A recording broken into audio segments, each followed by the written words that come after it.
Number 1. Earthquake. Earthquake. زلزله. په افغانستان کې سخته زلزله وه. There was a hard earthquake in Afghanistan. There was a hard earthquake in Afghanistan. Nowadays. نن سبا. زه هغه نن سبا وخت کې نه وینمه. I don't see him nowadays. I don't see him nowadays. Hypocrite. منافق. ته منافق یې. You are hypocrite. Expensive. قیمتي یا قیمته چې زیات پرایس ولري. ما یو قیمتي کوټ واخیسته. I bought an expensive coat. Heat up. ګرمول یا تودول. چای ګرم کړه یا چای تود کړه. Heat up the tea. Almost. تقریبا. هغه تقریبا د 10 کالو ده. He is almost 30.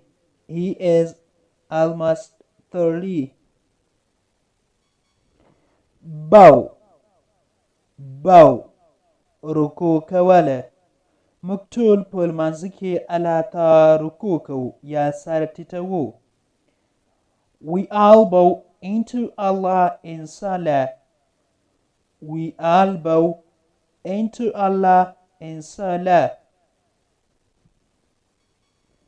Partner. شریک یا همکار. علی زما شریک دی. Ali is my partner.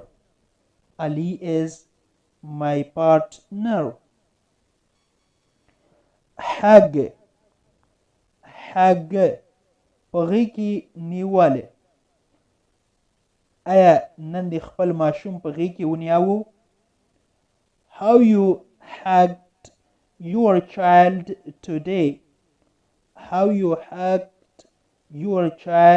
today? Salary.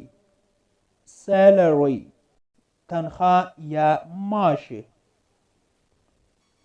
ستا میاشتنی تنخواه یا معاش څومره ده؟ How much is your monthly salary?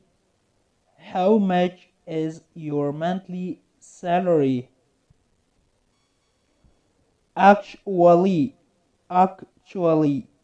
په حقیقت کې. هغه په حقیقت کې څه وویل؟ What did he say actually?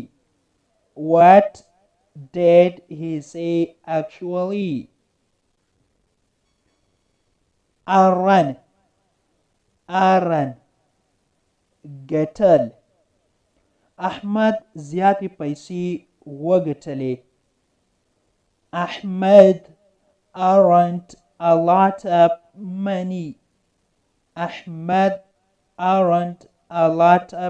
money.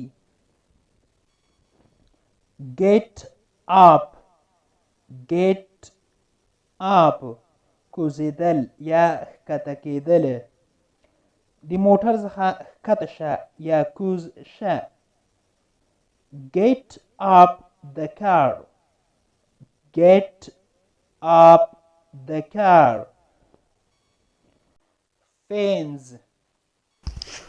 Everything. everything هر څه تیار کړه یا آماده کړه یا چمتو کړه هر څه. Keep everything ready. Keep everything ready. Sick مریض یا ناروغ.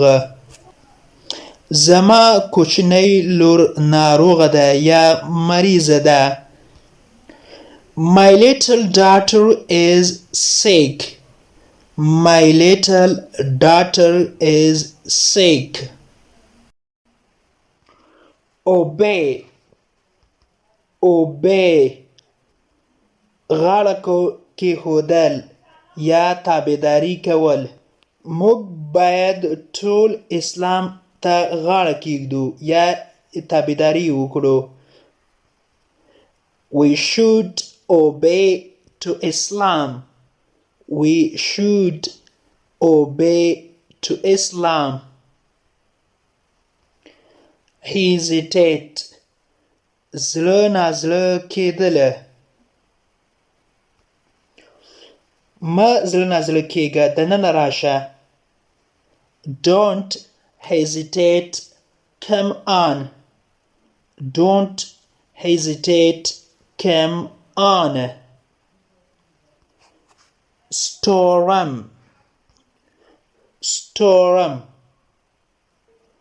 طوفان.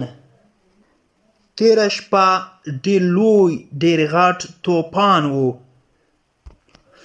There was a big storm last night. There was a big storm last night. Blanket کمبله. ماته یوه کمبله راوړه. Bring me a blanket. Bring me a blanket. د انګلیش ټو پښتو لرنینګ کورس ګرانو زده کوونکو د نن ورځې کلاس تر دې ځای پورې و. هیله ده چې یو څه مو ورڅخه زده کړي وي. که غواړئ چې انګلیسي ژبه په سیمپل ساده پښتو ژبه کې زده کړئ نو مهرباني وکړئ زموږ د انګلیش ټو پښتو لرنینګ یوټیوب چینل سبسکرایب کړئ، تر څنګ یې د بیل آیکن ووهئ او بیا په آل کلیک وکړئ. دې سره به زموږ هر نوی کلاس چې موږ یې روزانه اپلوډ کوو تاسو ته په خپل ټایم در ورسیږي. تر بیا چې زه حاضرېږم تر هغې مو پاک رب سپارم. هر چیرې چې یاست الله مو مل شه. Thank you so much for watching.